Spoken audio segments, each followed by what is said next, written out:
Israel और Hamas के बीच जंग छिड़ी हुई है।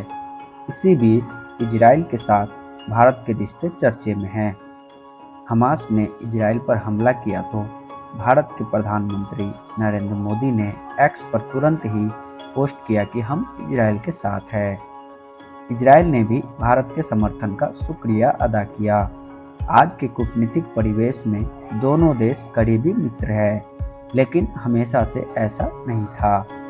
1948 में जब संयुक्त राष्ट्र में इजराइल के गठन का प्रस्ताव आया तो उस वक्त के प्रधानमंत्री जवाहरलाल नेहरू ने इसका विरोध किया था। नेहरू क्यों विरोध में थे, यह जानने के लिए पलटने होंगे इतिहास के पन्ने। यहूदी मानते हैं कि उनके ईश्वर याहवेह ने उन्हें एक जमीन देने का वादा किया था, जहां दुनिया के सारे यहूदियों को बसना था। यहूदियों के धार्मिक ग्रंथ तेराह में भी इसका जिक्र मिलता है। यहूदियों के मान्यता के मुताबिक वह प्रॉमिस्ड लैंड यरूशलेम के आसपास का हिस्सा है, जहां कभी फिलिस्तीन हुआ करता था और यहां रहने वाले लोग अरबी मुसलमान थे। यरूशलेम वही जगह है जहां यहूदियों की श्रद्धा की सबसे बड़े प्रतीक के तौर पर वेस्ट वॉल मौजूद है। वेस्ट वॉल यहूदियों के दूसरे मंदिर का बचा हुआ हिस्सा है। 17वीं ईस्वी में रोमन्स ने यरूशलेम पर हमले के दौरान यहूदियों के इस मंदिर को तोड़ दिया था। इस युद्ध में हारने के बाद ही यहूदियों से उनका पवित्र धर्म स्थल छूट गया और वे दुनिया के कई हिस्सों में बस गए। लेकिन रिफ्यूजी की तरह सिर्फ इजराइल ही नहीं बल्कि दुनिया भर में बसे यहूदी आते हैं, वेस्ट वॉल की पूजा करते हैं और वे दीवार के सामने बैठकर दुआ मांगते हैं। दीवार की दरारों में प्रार्थना लिखी पर्चियां दबाते हैं, दीवार पर हाथ रखकर रोते भी हैं, इस अफसोस के साथ कि वे अपने सबसे पवित्र मंदिर को बचा नहीं पाए। यह तो रही बात यहूदियों के लिए यरूशलेम और उसके आसपास के इलाके के महत्व की। अब यह समझने की कोशिश करते हैं कि आखिर इजराइल बना कैसे। दुनिया के नक्शे में जो हिस्सा इजराइल के नाम से जाना जाता है, कभी वहाँ ऑटोमान साम्राज्य हुआ करता था, यानी तुर्की का राज। पहले विश्व युद्ध में ब्रिटेन ने तुर्की को हराकर इस इलाके पर कब्जा कर लिया। ब्रिटेन उस वक्त महाशक्ति हुआ करता था। उसने यरूशलेम और आसपास के इलाके पर दूसरे विश्व युद्ध तक राज किया। दूसरे विश्व युद्ध के बाद अमेरिका और रूस महाशक्ति बनकर उभरे। इस दौरान ब्रिटिश हुकूमत का सूर्य अस्त होने की ओर बढ़ चला था। अंग्रेजों ने अपनी कॉलोनियों से कब्जे छोड़ने शुरू कर दिए थे। इसी सिलसिले में उन्होंने यरूशलेम और आसपास के इलाके से अपना कब्जा छोड़ा और साल 1945 में यह हिस्सा संयुक्त राष्ट्र को सौंप दिया। संयुक्त राष्ट्र के सामने सबसे बड़ी चुनौती थी इसी इलाके में शांति कायम करना।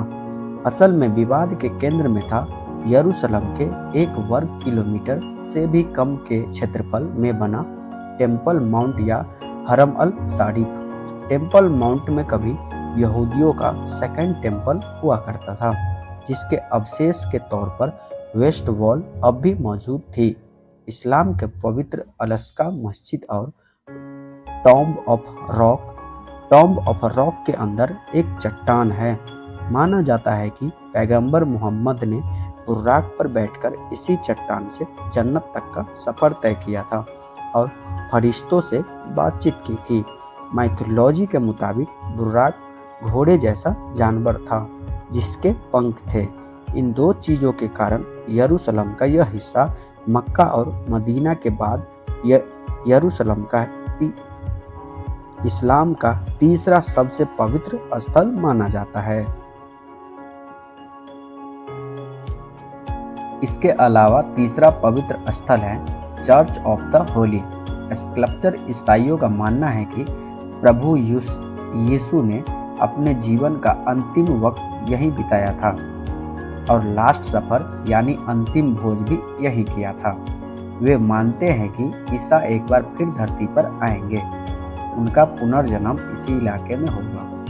तीन तीन धर्मों के लिए पवित्र होने के कारण यह इलाका हमेशा से टकराव की वजह बनता रहा। तमाम प्रयासों के बावजूद संयुक्त राष्ट्र इन विवादों को सुलझाने में विफल रहा।